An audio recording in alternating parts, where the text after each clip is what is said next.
I played so many NES beat 'em ups. Like in the previous episode, we covered beat 'em ups like Bad Street Brawler, Battletoads, and Double Dragon. I don't even know, man. The part 1 was quite interesting, but in part 2, let's take a look at all of these NES beat 'em ups. Of course, we are going to list 10 of them in this part 2, and I don't even know if they are going to rock out or are they gonna suck so bad. I don't even know. So let's check it out.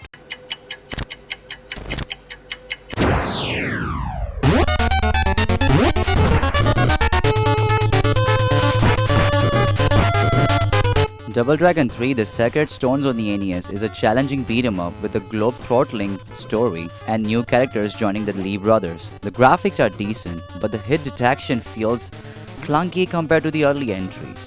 The addition of the weapon use and the partner switching is ambitious but not always smooth. Its brutal difficulty and limited continues can frustrate casual players. While it tries to innovate, it falls short on the original tight gameplay. It's a solid B on my list.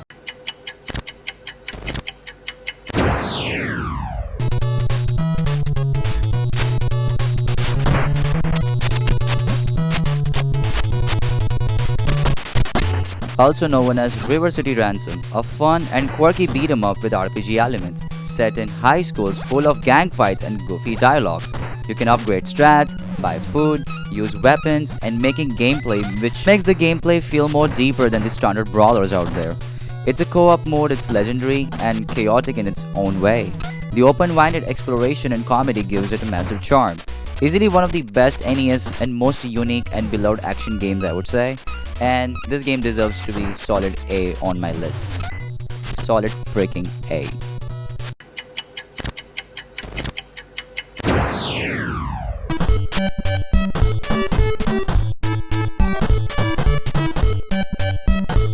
This sequel takes Kunio and friends to a feudal Japan, offering the same quirky combat with samurai-era twist. You explore towns, talk to NPCs, and fight using fists, swords, and scrolls. The RPG systems are expanded, but the Japanese text-heavy design makes it fully hard to enjoy without a translation. Still, an art of creativity shine, a fun follow-up for Kunio-kun fans out there, I guess, and this game deserves to be on solid list, which is A. I would give it to it. Solid A.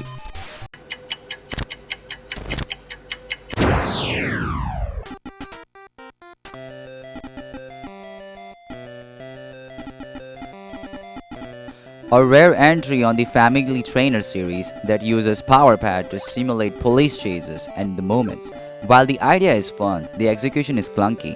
The gameplay gets old very fast. It's more of a novelty fitness game than the true action title. Without the mat, it's unplayable. Interesting for its uniqueness, but limited in depth. Deserves solid C on my list.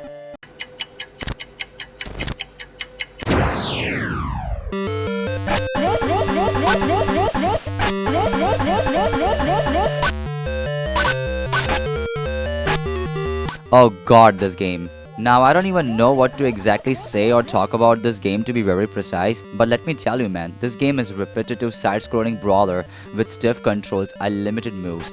You play as Kenshiro, punching enemies into explosions, but it gets very old, and it's crazy. The graphics and music are just serviceable, but the gameplay lacks variety. Fans of the anime might enjoy it for the theme, but game itself is very shallow and grindy, and I think this game deserves solid D on my list. Solid freaking D.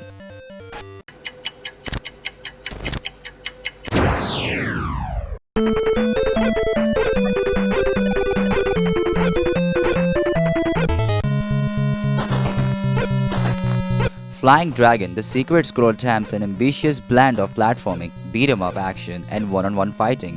You play as Hiryu, a martial artist on a quest to recover stolen scrolls, battling ninjas and demons along the way. The side-scrolling sections are basic, with limited combos and stiff controls. The one-on-one battles feel disconnected and lack depth, and they just don't add the variety.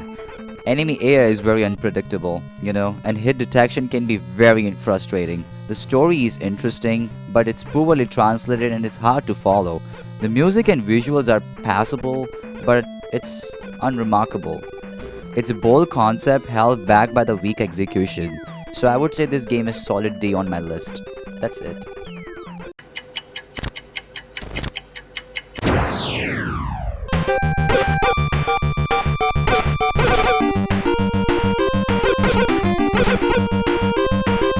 Now this is an improved sequel to the Flying Dragon. This game blends platforming, beat-em-up action and one-on-one fights more successfully. The RPG elements like power-ups are interesting and the combat is more responsive. It still suffers from awkward pacing and translation, but it's a fun and strange NES experience. A hidden gem for fans of the experimental titles. Solid B on my list, I would say.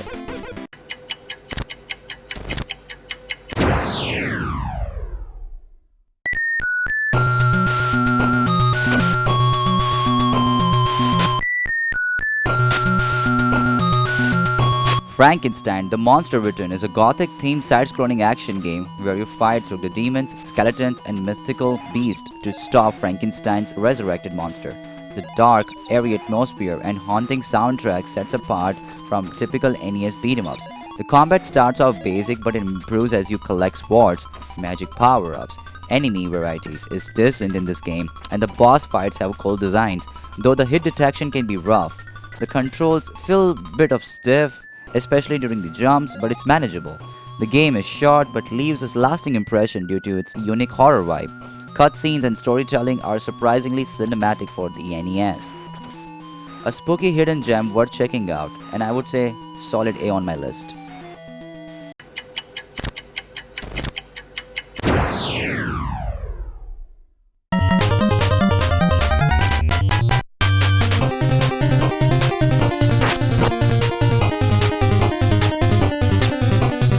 Great Battle Cyber is Japan-only side-scrolling beat-em-up featuring SD versions of iconic heroes like Ultraman, Gundam, and Kamen Rider.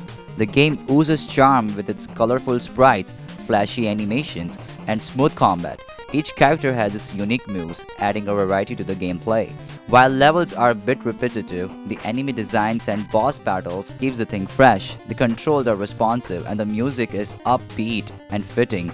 Language barrier is not a major issue over here since the action is easy to follow. The co-op mode adds a little bit fun, especially for the fans and the franchises. A solid A I would give this game, an energetic crossover title that delivers on style and nostalgia. So solid A on my list.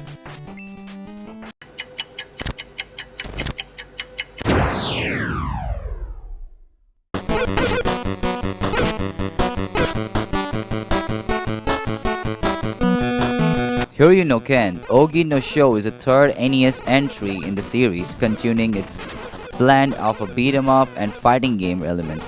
You travel the world as Ryu, mastering secret techniques and facing off the rival martial artist. The unique target zone system in one-on-one fight adds strategy, but can feel awkward and slow-paced. Platforming and side-scrolling section returns, but still suffer from stiff controls and repetitive enemy encounters. The RPG mechanics, including character leveling and stat boost, adds depth, but it's also a grind. Visuals and animations are slight upgrade over the previous entries. The story is deeper, but again it's hindered by heavy Japanese text.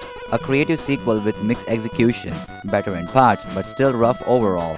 So I would give this game solid A. Nah, I'm just kidding. A solid C on my list.